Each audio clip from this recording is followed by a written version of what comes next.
Hey buddy, watch this.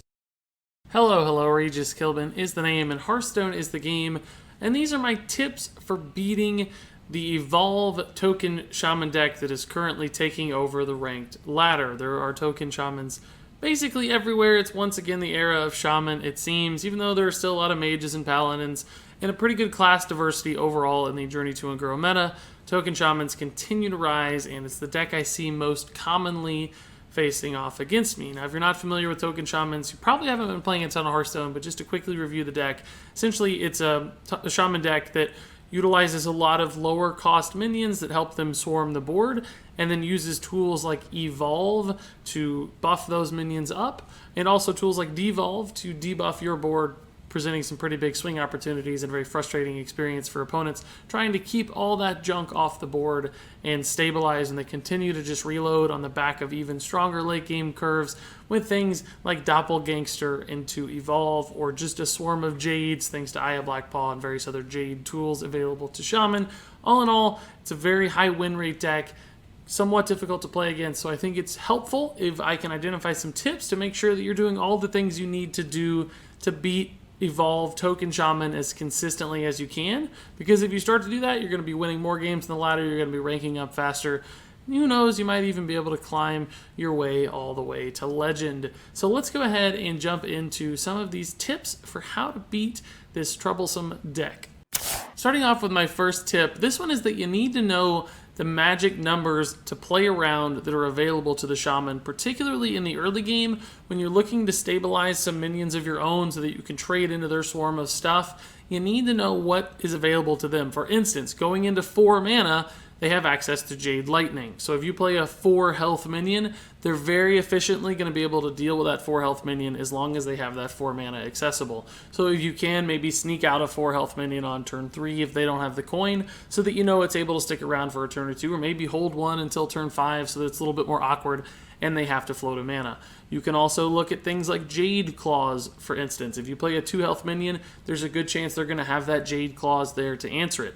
Now, sometimes you can use that to your advantage. If you know a 2 health minion is likely to die anyway, you can perhaps try to throw off their curve by making them play Jade Claws on 2, therefore overloading them on turn 3 and disrupting some of their plans. If you have a good idea of what they're trying to accomplish, those kinds of plays can make sense too, but you still need to know that they're able to kill that 2 health minion with Jade Claws fairly efficiently, and it might be something they wanted to play anyway, so you can either hold that back, do something else in the meantime, etc., etc. It's going to depend on your own deck and your own lines of play, but you just have to know that that's a thing.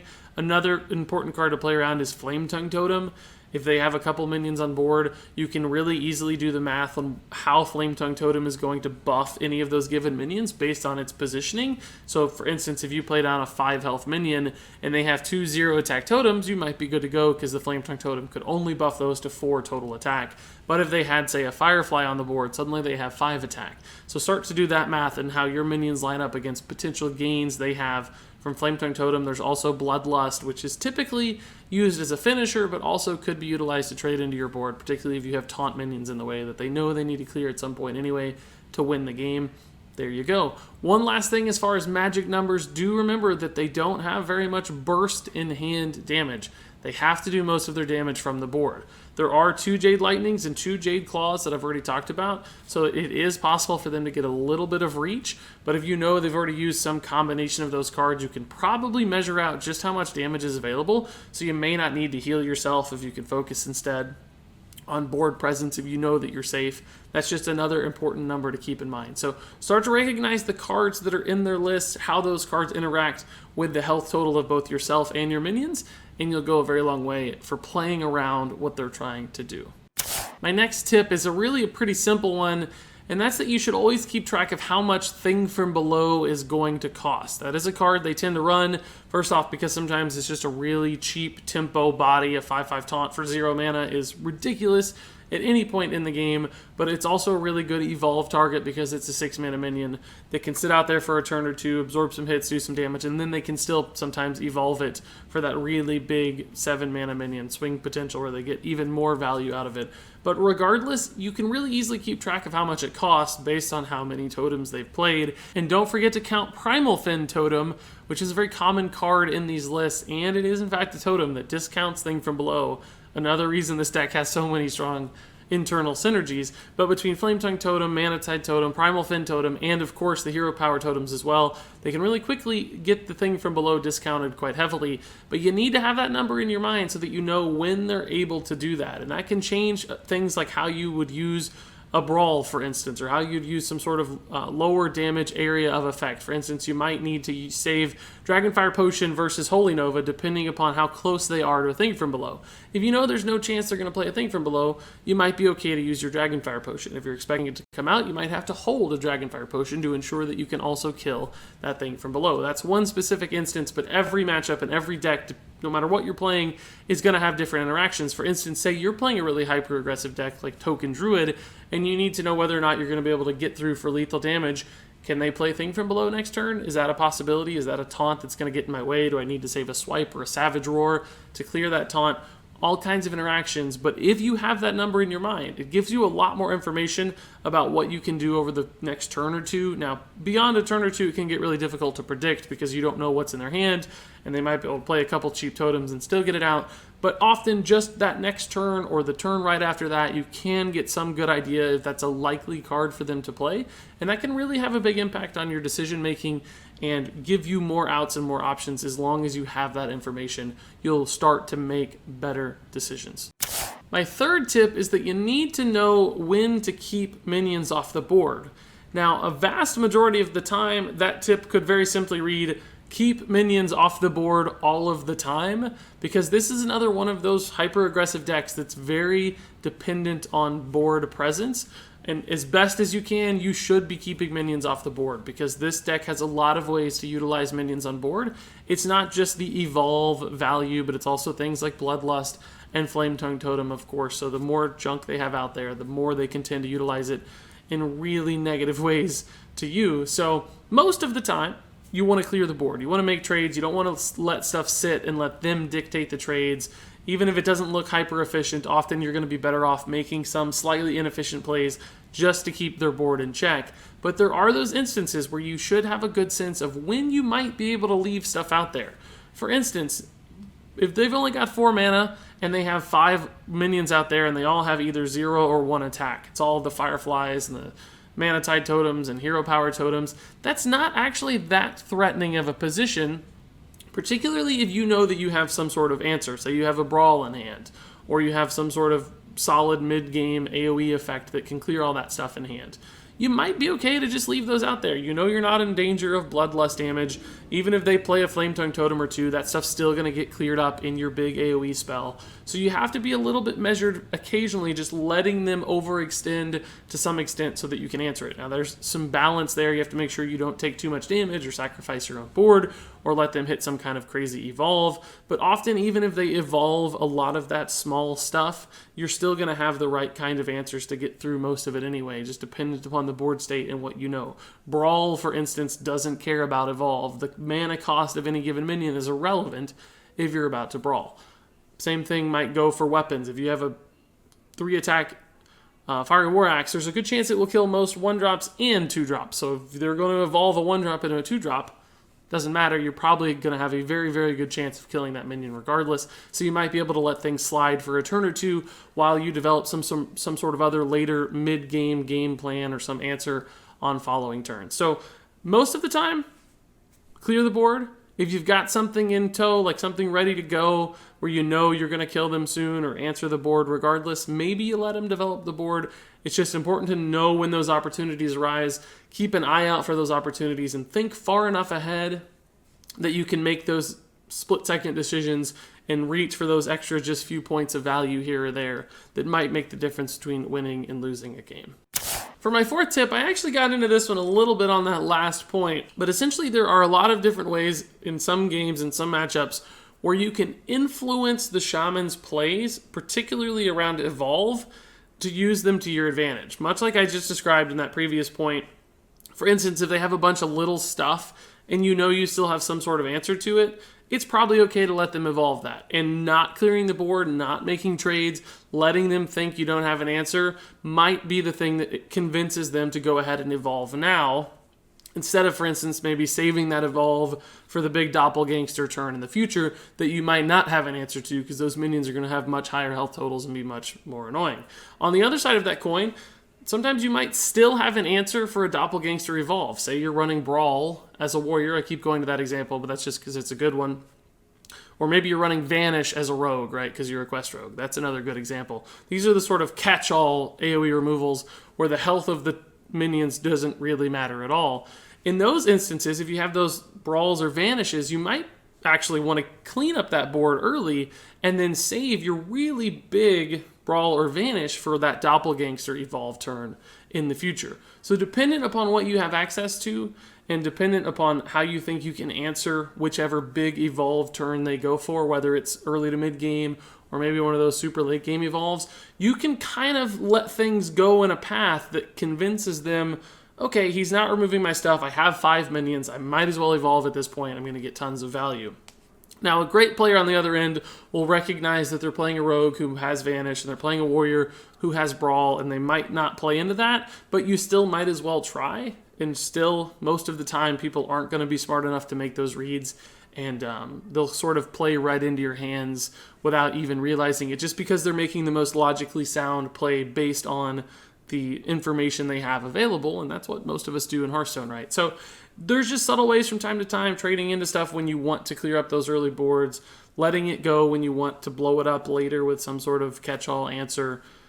Just understand what you're doing, understand what your opponent is trying to do, find ways to sort of walk them down a path that leads to your advantage, and you'll go a lot farther for answering those evolve plays and making sure that you have what you need to answer those evolve plays when they do actually happen.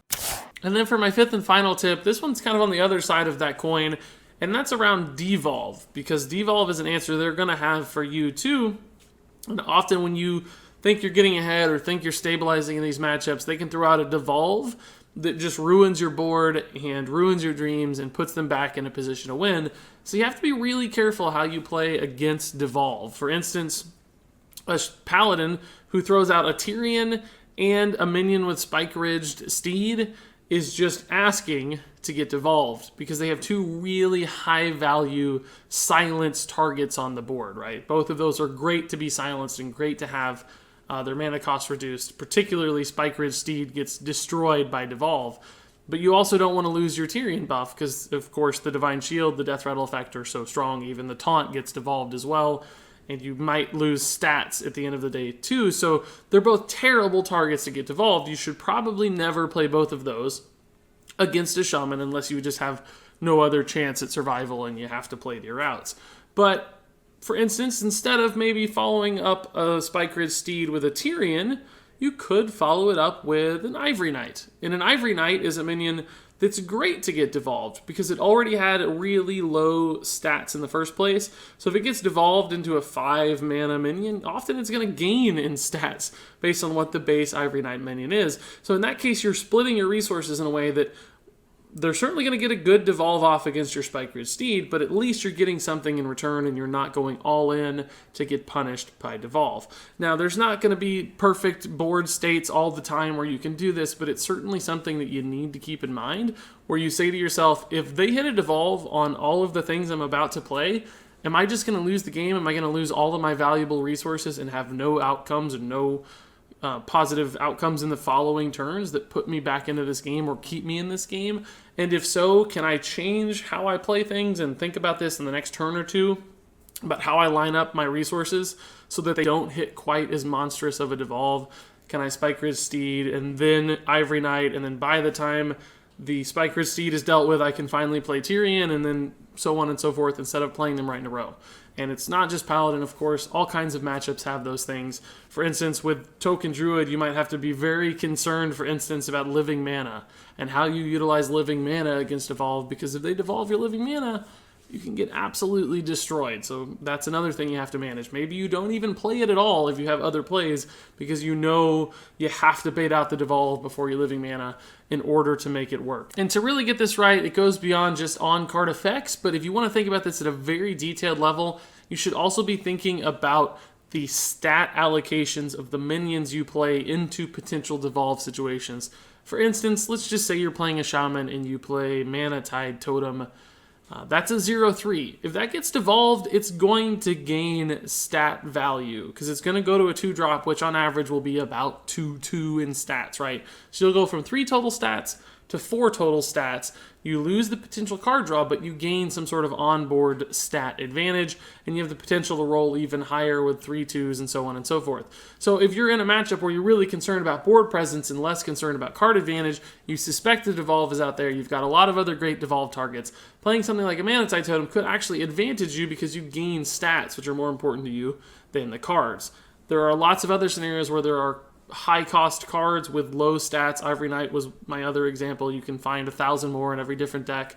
And understanding which minions are likely to gain stats, which minions are likely to lose the least amount of stats, and how to play those, for instance, into those scenarios where you expect a devolve or you split your resources to sort of bait a devolve will go a really long way. So it's important to know what the average stats are going to be for minions at any given mana cost and how your mana costs interact when they get devolved into those lower mana costs.